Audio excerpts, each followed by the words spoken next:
Hello, friends, this is NewsAder. I'm Alexander Kushner. Breaking news. Ukraine has used Flamingo missiles to destroy Russian oil refineries for the first time. According to The Economist, Flamingos have been destroying Russian oil refineries for the past couple of weeks, as one might expect.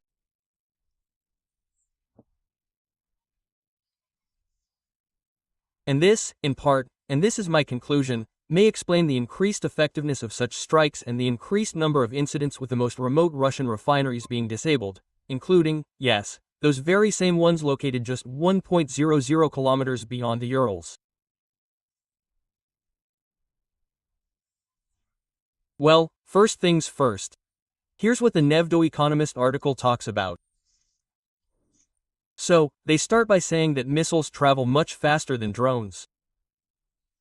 They fly at an altitude of 50 meters above the ground, which is about the same as Tomahawk missiles, making them effectively invulnerable to almost all air defense systems. They have a range of over 3,000 kilometers and, thanks to a powerful warhead weighing nearly 12,200 kilograms, possess enormous striking power, which they unleash on the relevant Russian oil refineries, destroying entire equipment complexes there. Quote, if the FP-5 proves capable of penetrating Russian air defenses, this will take the Ukrainian company Deep Strike to a new level of destructiveness. The missile's range allows it to deceive defenses by flying along constantly changing vectors toward its target. Quote, the publication writes, referring specifically to the Flamingo, because another name for the Flamingo is the FP-5. The publication states that recycled Soviet-era turbofan engines are used to manufacture the Flamingo missiles. Manufacturing the carbon fiber fuselage takes just 6 hours. This explains why Flamingos are being produced so quickly, with production already reaching approximately 100 units per month, as 2 to 3 of these missiles can be manufactured in a single day.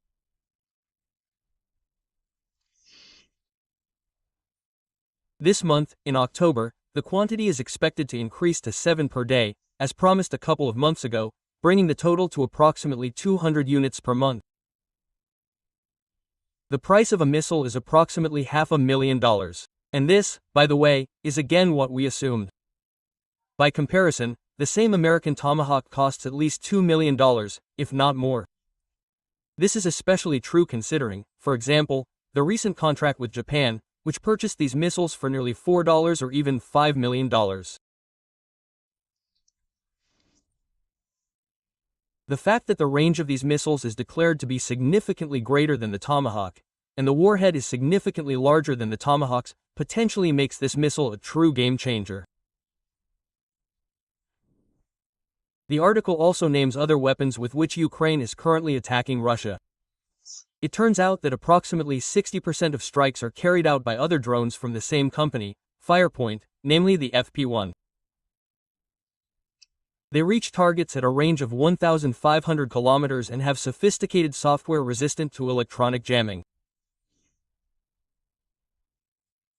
Elena Kryzganovskaya, an expert on Ukrainian weapons systems, says that each FP-1 costs only $55,000, and they produce over 100 per day. And finally, according to the latest information, their range is now 2,000 kilometers. And they are also actively disrupting Russian oil refineries, which are currently their main workhorse. Well, now let's see what all this means. We've already discussed what a Flamingo is. Production of 200 units per month was announced about a month and a half ago. We saw the launch of the Flamingos and their destruction, or more precisely, the consequences of their strikes on the Armyansk region in occupied Crimea, that is, on the FSB building and the surrounding area.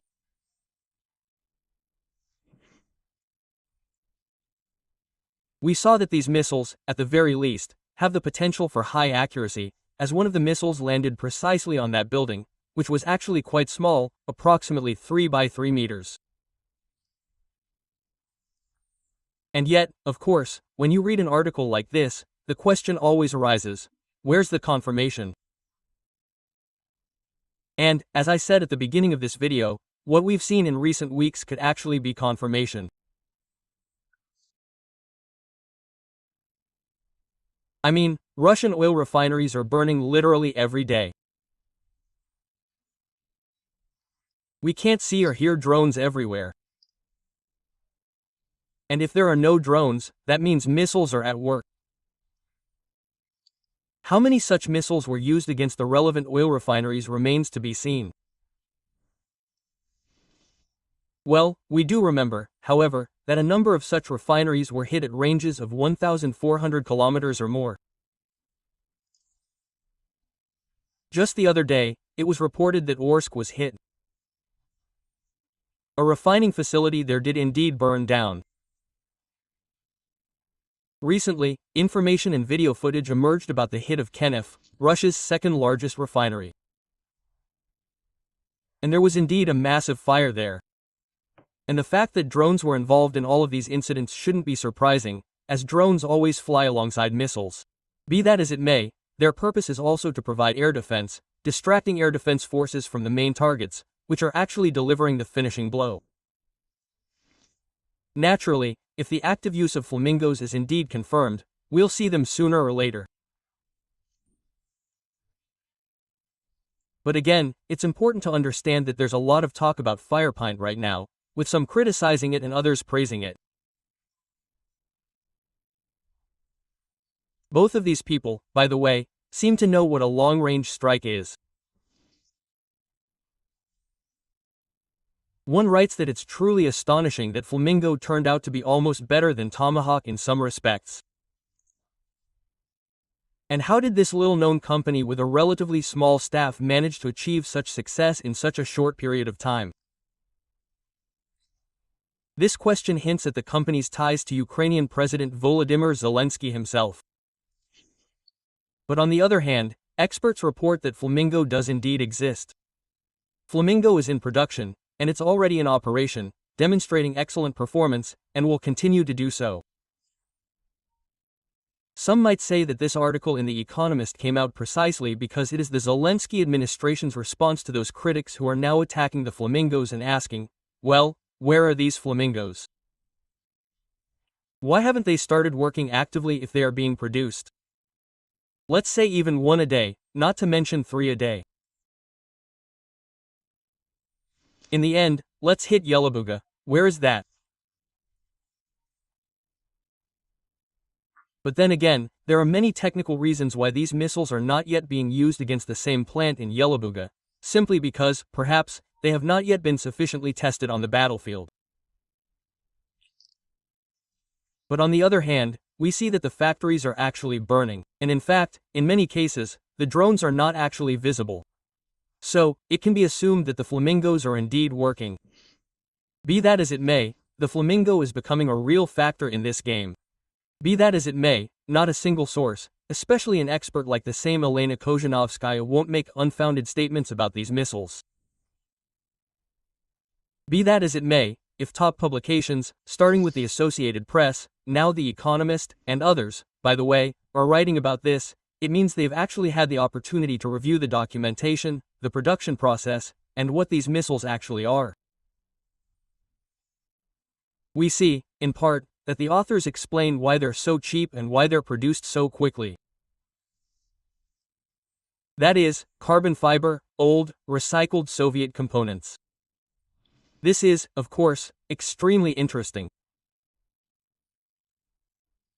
And if the flamingos really can reach the current level of production, then even taking into account their not so high accuracy, we can say that this will be sufficient in terms of quantity to change the game. Yes, Ukraine doesn't have the required number of long-range missiles, at least not yet. Yes, Ukraine needs any missiles of this kind, even the Barracudas from the Americans, and especially the Tomahawks. Yes, Ukraine still hasn't received the same Tories, despite all the promises that German Chancellor Friedrich Merz actually made personally even before he became Chancellor. And that's precisely why the flamingo is our hope. It's what can really break Russia's game. It's what could become something like a miracle from the heavens. Because in this situation, when Russia has such a huge number of missiles, primarily thanks to China, naturally, Ukraine urgently needs to find an answer. And the flamingo is the very answer that can truly bring Russia to its knees. But it can only be an answer in one case. If the flamingo isn't vomit.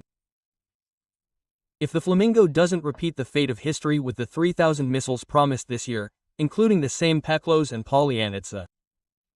Where are the Polyanitsa? Where are the Peklos? Where are the 3,000 missiles? They ask us. Yes, there are several of those same Neptunes. Yes, a long Neptune, one of the best missiles in principle. Europe, if not better.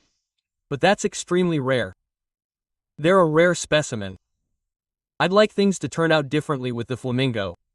One crucial point needs to be understood here. The flamingo missile is overhyped. And so, since such an announcement has been made, no one will forget about the flamingo. And everyone will be watching closely when February comes, when March comes, and especially when April, May, June, and July come. If by then the flamingos are finished, if there's no evidence of their use, if we don't see the Elabuka burning, the Russian military-industrial facilities burning, the same oil refineries burning under the impact of these missiles, then it will mean that, yes, we were deceived again. This was empty propaganda. It was a vomit that those who want and expect a Ukrainian victory fell for. They fell for the carrot dangled from the ground.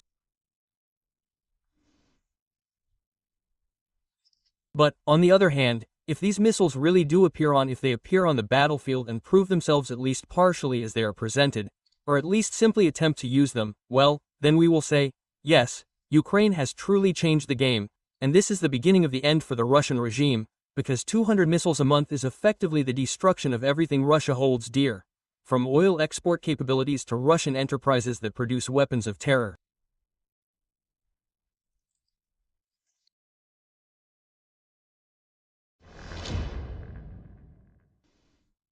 Friends, I remind you that our channel really needs your support, because it exists largely thanks to it. Therefore, if you like what we do, you can support us through the resources linked in the description: PayPal, Patreon, Ko-fi, a bank account with details, super thanks, and the sponsorship feature from YouTube. A huge thank you to everyone who helps us, because your support allows us to create these materials, improve their quality, and increase their quantity. Now on to the collection for the Ukrainian forces, which is being run by our Lithuanian charity, the Newer Foundation. So, of the 20,000 euros we're raising for fiber optic drones for the Ukrainian armed forces, we've already raised 12,000 euros and even a little more, as evidenced by the screenshots from the Newer Foundation accounts you can see on your screens. If you'd like to support the GUR unit and the 9th Brigade of the Ukrainian Armed Forces, for whom we're raising funds for fiber optic drones, you can transfer your donation through the Newer Foundation accounts, which I've provided in the description. A PayPal account and a bank account with details are also available. A deep bow to everyone who donates any amount they can, because your help literally saves lives. Peace and health to you. See you soon.